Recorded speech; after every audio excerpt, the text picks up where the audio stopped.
بسم اللہ الرحمن الرحیم۔ امتحان میں نقل کرنا کیسا؟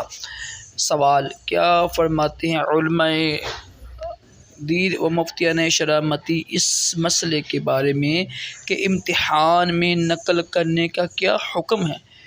جواب، بسم اللہ الرحمن الرحیم۔ امتحان میں نقل کرنا ناجائز اور حرام ہے۔ اول اس لیے کہ نقل کرنے میں نگرانی کرنے والوں، پیپر چیک کرنے والوں اور اس ڈگری کے ذریعے نوکری دینے والے کے ساتھ دھوکہ ہے، حالانکہ حدیث کریمہ میں دھوکہ دینے سے منع فرمایا گیا ہے۔ اور دوسرا اس لیے کہ نقل کرنے میں بغیر نقل پیپر دینے والے طلباء کی حق تلفی ہے اور یہ بھی ناجائز ہے۔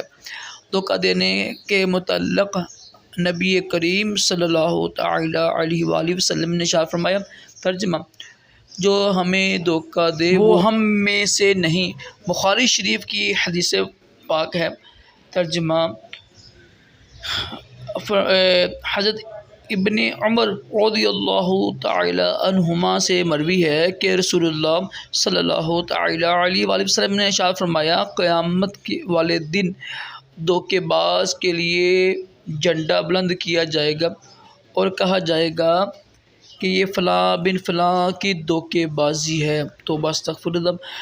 کنز الاعمال میں حضرت علی رضی اللہ تعالی عنہ سے مروی حدیث پاک ہے، رسول صلی اللہ تعالی علیہ وآلہ وسلم نے فرمایا، ترجمہ، وہ ہم میں سے نہیں جو مسلمان کو دھوکہ دے یا اسے زیرا یعنی تکلیف پہنچائے یا فریب دے۔ واللہ اعلم عز وجل ورسولہ اعلم۔ صلی اللہ تعالی علیہ وآلہ وسلم۔ صلو علی الحبیب صلی اللہ علی محمد۔